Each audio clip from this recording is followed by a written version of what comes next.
Hello dear students, today in this video we are going to learn about the next unit, that is dual nature of matter and radiation.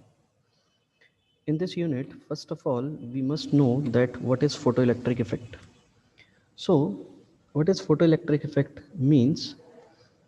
Photoelectric emission is the phenomenon, it is the phenomenon basically due to which a good number of substances, chiefly metals, emit electron under the influence of radiation of gamma rays, X-rays, ultraviolet rays, and even visible lights. This effect was discovered by Hertz.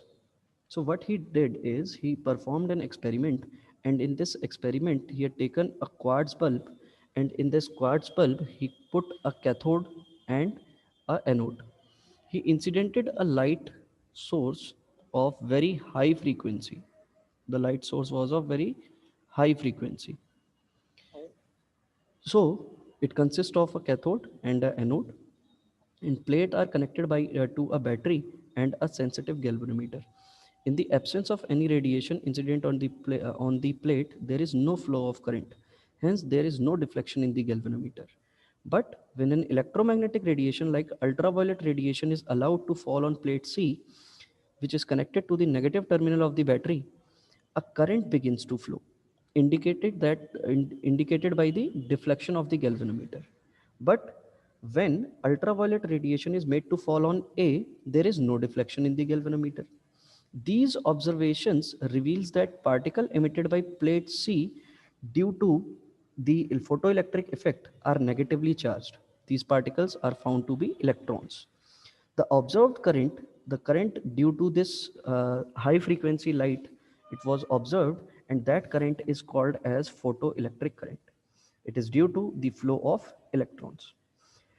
After conducting this experiment, Helvich, J.J. Thomson, and Leonard Ritson Compton did a series of experiments to study the relation of photocurrent, intensity, velocity, and kinetic energy of the photoelectron and their dependence on the wavelength of incident radiation used.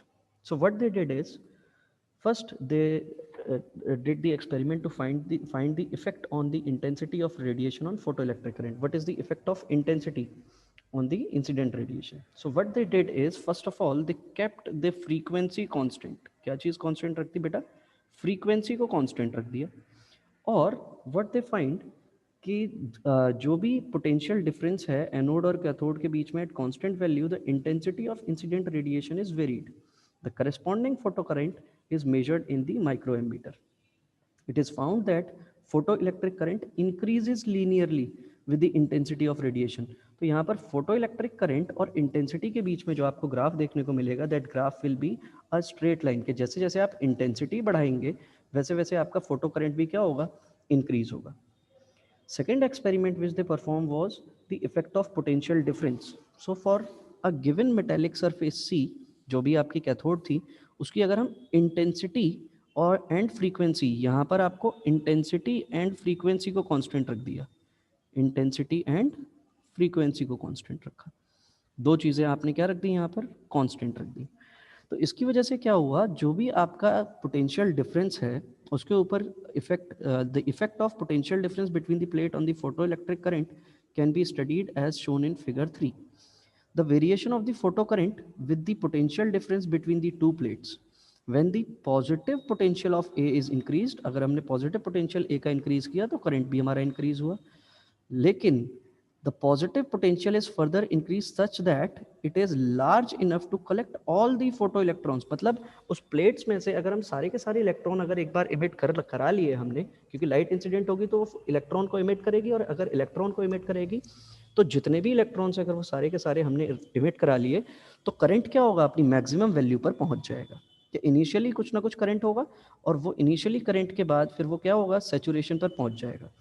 तो पहले जब intensity I1 थी तो हमें कुछ current मिला, फिर हमने इंटेंसिटी को चेंज किया, फिर हमने इंटेंसिटी थर्ड इंटेंसिटी लगाई, तो what we find a saturation value of photo current. After that what we did is, if the potential if the potential is made negative, the photocurrent does not immediately drops to zero, but flows in the same direction as the positive terminal. This shows that photoelectrons are emitted from the plate C with finite velocity. If the negative और अब retardation लगाया और उसको further अगर increase कराया तो photo current आपका decrease हो जाएगा और finally becomes zero at a particular value. Thus the minimum negative potential, जो भी आपका negative potential है, for which the photocurrent becomes zero, is called cutoff or stopping potential. ये हमें कट ऑफ और स्टॉपिंग पोटेंशियल मिलेगा. मतलब जो भी सबसे फास्ट मूविंग अगर इलेक्ट्रॉन है उसको अगर हमने रोक लिया, उसको अगर हमने स्टॉप करा लिया, तो वो जो होगा वो हमारा QV, यही तो वर्क डन करना पड़ेगा. तो Q की जगह पर आ जाएगा electron and it will be multiplied by V nought and this will be equal to half mv square. The above equation indicates that stopping potential depends upon the velocity of fastest electron. Now what they did is they see the effect of frequency on the incident radiation on stopping potential. तो यहाँ पर इन्होंने intensity को fixed रखा and effect of frequency on the incident radiation is shown in this figure. So this figure we'll get. How we'll get this figure on the stopping potential? यहाँ पर हमने क्या किया, it is found that higher frequency of the incident radiation higher will be the value of stopping potential. For frequencies μ3 μ2 μ1 the corresponding stopping potential are of same order. मतलब ये 3 बड़ा होगा, फिर ये उससे छोटा होगा, उससे छोटा होगा, क्योंकि हमें पता है जिसके पास जितनी ज़्यादा फ्रीक्वेंसी होगी उसके पास उतनी ज़्यादा एनर्जी होगी, जितनी ज़्यादा एनर्जी होगी उतनी ज़्यादा काइनेटिक एनर्जी होगी. तो उसकी वजह से हमें यहाँ पर हर एक के लिए जो स्टॉपिंग पोटेंशियल हमें देखने को मिलेगा वो स्टॉपिंग पोटेंशियल तीनों के लिए अलग अलग फ्रीक्वेंसीज के लिए हमें डिफरेंट देखने को मिलेगा. It is concluded from the graph that maximum kinetic energy of the photoelectron varies linearly with frequency, जैसा कि मैंने आपको बताया, but it is independent of intensity. Intensity के ऊपर डिपेंड नहीं करेगा. ठीक है. If the frequency of the incident radiation is plotted against the corresponding stopping potential, अगर हम stopping potential और frequency के बीच में अगर ग्राफ बनाएंगे तो it will be a straight line graph. So these graphs are very very important and exam में आपको इन 4 ग्राफ में से कोई ना कोई एक ग्राफ आपको बनाने के लिए ज़रूर आता है. तो सिंपल सी बात कि यहाँ पर हमें दिस फ्रीक्वेंसी, इसी फ्रीक्वेंसी को हम बोलते हैं थ्रेशोल्ड फ्रीक्वेंसी, की अगर इससे कम फ्रीक्वेंसी होगी तो किसी भी तरीके का फोटो इलेक्ट्रिक इफेक्ट हमें देखने को नहीं मिलेगा. मतलब हमें इसकी जो थ्रेशोल्ड फ्रीक्वेंसी है इससे ज़्यादा फ्रीक्वेंसी ही रखनी पड़ेगी. Therefore threshold frequency is defined as the minimum frequency of incident radiation below which the photoelectric emission is not completely possible. However high the intensity of the incident radiation may be, the threshold frequency is different for different metals. तो यहाँ से अब इन्होंने कुछ laws बना दिए. तो सबसे पहला लॉ क्या है कि भैया मिनिमम थ्रेशोल्ड फ्रीक्वेंसी होगी तभी फोटो इलेक्ट्रिक इमिशन होगा, इससे अगर कम हो गई फ्रीक्वेंसी तो हमें फोटो इलेक्ट्रॉन नहीं मिलेगा, कितनी भी आप उसकी इंटेंसिटी, लाइट की इंटेंसिटी बढ़ा दीजिए. दूसरा क्या मिला हमें कि जो भी हमारा फोटो इलेक्ट्रिक करंट है वो डायरेक्टली प्रोपोर्शनल होगा किसके, इंटेंसिटी के, प्रोवाइडेड द फ्रीक्वेंसी जो होनी चाहिए वो ग्रेटर होनी चाहिए किससे, थ्रेशोल्ड फ्रीक्वेंसी से. Photo electric emission is an instantaneous process, के जैसे ही आपने लाइट फॉल कराई मेटल के ऊपर वैसे ही आपको इलेक्ट्रॉन का एमिशन मिलेगा. तो यहाँ पर किसी भी तरीके का कोई टाइम लैग आपको देखने को नहीं मिलेगा. Maximum kinetic energy of the photoelectron is directly proportional to the frequency of the incident radiation, but is independent of its intensity. तो हमें ये चीज़ें देखने को मिली. तो these are the 4 laws of photoelectric emission.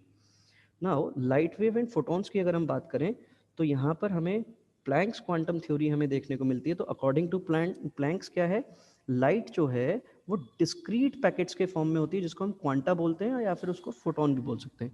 और हर एक फोटोन के पास जो एनर्जी देखने को मिलेगी that will be E is equal to h nu. Photon is neither a particle nor a wave, ये ना ही पार्टिकल है ये ना ही वेव है. In the phenomena like interference, diffraction, polarisation, the photon behave like a wave. In the phenomena like emission, absorption, interaction and matter, photon behave as a particle. Hence, the light photon has dual nature. तो यहीं से हमें पता चला कि photon जो है वो ना ही पार्टिकल है ना ही वेव है, लेकिन अलग अलग फिनोमिनन में वो अलग अलग तरीके से बिहेव करता है. इंटरफेरेंस, डिफ्रैक्शन, पोलराइजेशन में वो एक वेव की तरह बिहेव करेगा, और अगर emission, absorption, interaction with matter की बात होगी तो वो एक पार्टिकल की तरह बिहेव करेगा. अब यहीं पर आइंस्टीन ने इक्वेशन दी कि भैया अगर मान लीजिए हम किसी भी मेटल के ऊपर अगर हम लाइट फॉल कराएंगे तो लाइट फॉल कराने में 2 तरीके की चीज़ें होंगी. एक तो सबसे पहली चीज़ फोटोन को इमिट कराना है बाहर, और दूसरी चीज इसको क्या प्रोवाइड करनी है, काइनेटिक एनर्जी प्रोवाइड करनी है, that is half M we square provide करना है। तो यहाँ पर यही दो चीजें हमें देखने को मिली, एक तो काइनेटिक एनर्जी इम्पार्ट होगी और दूसरा हमें क्या करना पड़ेगा, extraction.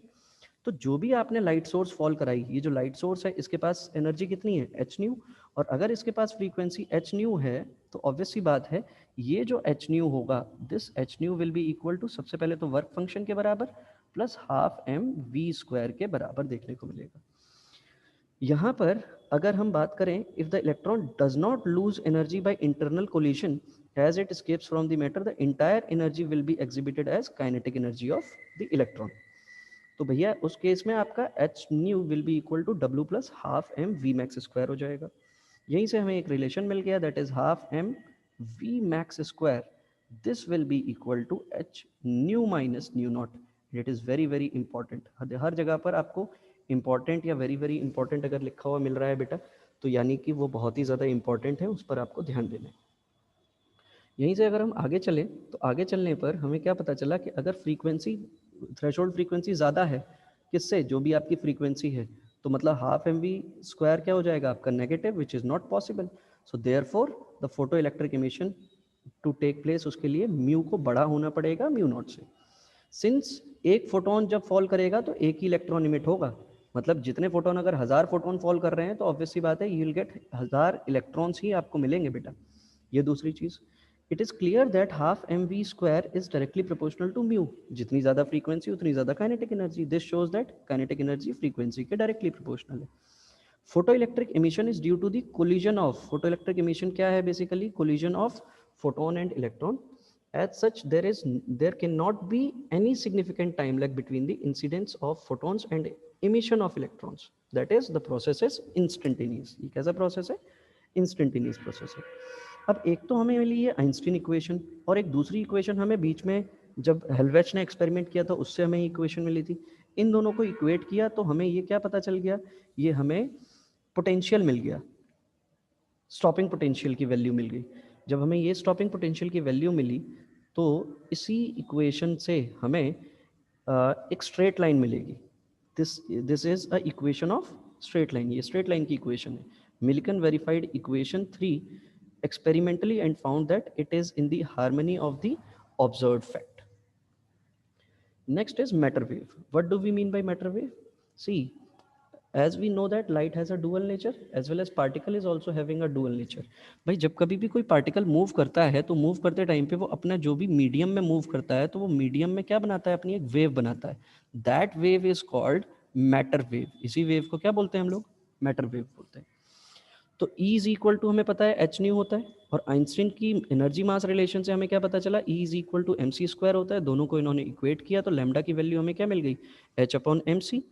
M c is the speed of light, अगर मान लो वो किसी एक पर्टिकुलर वेलोसिटी के बराबर हो जाएगी तो लैम्डा की वैल्यू कितनी मिल जाएगी आपको, h upon M v, which is equal to H upon P.